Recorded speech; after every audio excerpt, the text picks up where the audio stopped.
අලුත් අවුරුද්දක් ප්‍රාර්ථනා කරනවා. ඉතින් අපි සුබ අලුත් අවුරුද්දක් වේවා කියලා ප්‍රාර්ථනා කරාට ඒක හුදු ප්‍රාර්ථනාවක් විතරයි. අපි අනිත් අයට සුබ වෙන්නට ඕන. අනිත් අයට අපි මේ වසර සුබ වසරක් කරන්න ඒකයි සුබ වසරක් වේවා හැපි නිව් ඉයර් කියලා අපි කියන්නේ. ඒක නිකන් හුදු වචනයක් නෙවෙයි.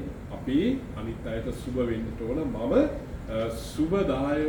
සුබ පුද්ගලයෙක් වෙන්නට ඕන. අනිත් අයට සතුට ප්‍රීතිය සාමය සමගිය එකමුතුකම ලබා දෙන පුද්ගලයෙක් වෙන්න. එතකොටයි අපිට පුළුවන් වෙන්නේ හදවතින්ම කෙනෙකුට සුබපදන්නට සුබ අලුත් අවුරුද්දක් වේවා කියලා හැපි නිව් ඉයර් කියලා.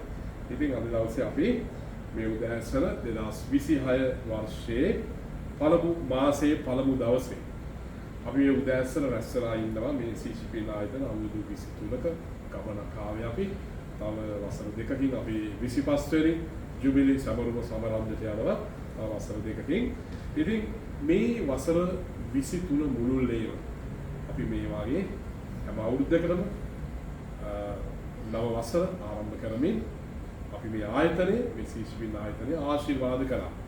දෙවියන් වහන්සේගේ ආශිර්වාදය අපි ලබා ගත්තා. මොකද දේව ආශිර්වාදයෙන් නැතුව අපේ ජීවිතය අපිට කිසිවක් කරන්නට බෑ. අපි අදහන ආගම තුල අපි කොයි ආගම වුණත් දහම තමයි අපි හැම කෙනෙකුගේම ජීවිතයේ අදිතාලම වෙන්නට ඕන. බුදුරජාණන් වහන්සේ කියන්නේ දහමේ හැසිරෙන්නා දහම විසින් ආරක්ෂා කරනවා. ජේසුස් කියනවා මගේ වචනය මත ඔබ ගොඩ නැගුණොත් ඒ ඔබගේ ජීවිතය ඔබ සාදා ගන්නා මේ දිවස කාටවත් විනාශ කරන්න බෑ. සුළුසුලන් හඹලා ජල ගණන් ගැලුවත් කිසි කෙනෙකුට ඒක විනාශ කරන්න මොකද අපි අපේ ජීවිත අත්විවරම ජේසුස් තුල දෙවියන් තුල අපි ගොඩ නගලා තිබෙන නිසා. ඒ නිසා අද දවසේ අපිට විශේෂ දවසක්. අපි අද දවසේ වසර ආරම්භ කරමින් දෙවියන් වහන්සේගේ ආශිර්වාද ඉල්ලමු. මේ ආයතනයේ සේවය කරන හැම කෙනෙකුටම අපගේ හැම පවුලකටම දේව ආශිර්වාද ලැබෙන්නට කියලා අපි අද දවසේ යා කරමු. පියාණන්ගේද පුත්‍රයාණන්ගේද සුදාත්මයාණන්ගේද නාමයෙන් ස්වාමීන් වහන්සේ ඔබ සමග වනසේක්වා. ඔබ සමග වනසේක්වා. අපි යා කරමු.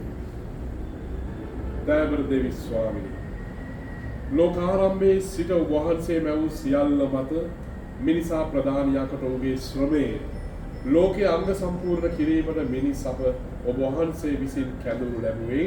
අපි ඔබ වහන්සේට මේ උදෑසන ස්තුති ප්‍රශංසා කරමු.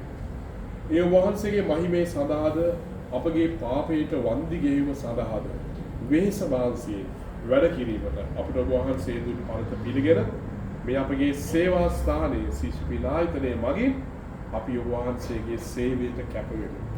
සේවයේ දුෂ්කරතාවය සහ කාර්යයේ ගැහැට බව නොතකා ඒ ඔබ වහන්සේගේ ස්නේහය නිසා ඒ සියල්ල විඳ දරාගෙන අපගේ වැඩ කොටස අංග සම්පූර්ණව කාර්යශ්‍රී කිරීමට අපි පොරොන්දු වෙමු. ඒ ස්වාමිනී ඔබ වහන්සේ නාසරතේ වැඩපොළ ඔබ වහන්සේගේ ශ්‍රමයෙන් සහ දහදියෙන් පරිශුද්ධ කළාක් මෙන් අප වැඩ කරන මේ ස්ථානය, මේ සේවා ස්ථානය CCP ආයතනය ක්‍රිස්තියානි විශ්වාසයෙන් නා දයාවෙන්ද යුක්තිගරුක හැඟීමෙන් නා සාමයේ සෙවීමෙන්ද ඉවසීමෙන් සහ සමාදානයෙන්ද පරිශුද්ධවත් කිරීමට වරම් දුන බැරව ආත්මික ශාරීරික සියලු අනතුරු වලින් අප සියල්ලන් රැක ගැනීමට ඔබ වහන්සේගේ සුර දූතයන් ස්වර්ගයේ සිට මෙතන පමුණුණු මැනව නිරා සතුරාගේ මලපත් මෙතනින් ඉවත් කළ මැනව දෙවි ස්වාමිනී මේ ස්ථානයේ අපගේ මුළු ජීවිතයේදීද අපගේ මේ වැඩපොළ මේ සේවා ස්ථානයේ මගින් ඔබ වහන්සේට සේවය කර ඔබ වහන්සේගේ විශ්වාසවන්ත සේවකීන්ට ඔබ වහන්සේ සූදානම් කර ඇති රාජ්‍යයේ විපාකය ලබා ගැනීමට අපට පිහිටුව මැනව මේ කීරේ අපගේ ස්වාමීන් වන ජේසුස් ක්‍රිස්තුස් වහන්සේ උදෙසාම අපට ලැබේවා. ආමේන්. ස්වර්ගයේ වැඩ සිටින අපගේ පියාණනි ඔබ වහන්සේගේ ශ්‍රී නාමය ආරාධිත වේවා. ඔබ වහන්සේගේ රාජ්‍ය පැමිණේවා. ඔබ වහන්සේගේ කැමැත්ත ස්වර්ගයේ හිමෙන් මෙලෙහිදිතු වේවා. අපගේ දිනදා භෝජනය අපට දානය කළ මැනව අපිට වර්ධ කරන අයගේ වැරදි අපි කමා කරන්නාක් මෙන් අපගේ වැරදිද කමා කළ මැනව පාප අවස්ථාවන්ට අස්වීමට අපිට නොදී සියලුම යහපතින් අප මුදාගත මැනව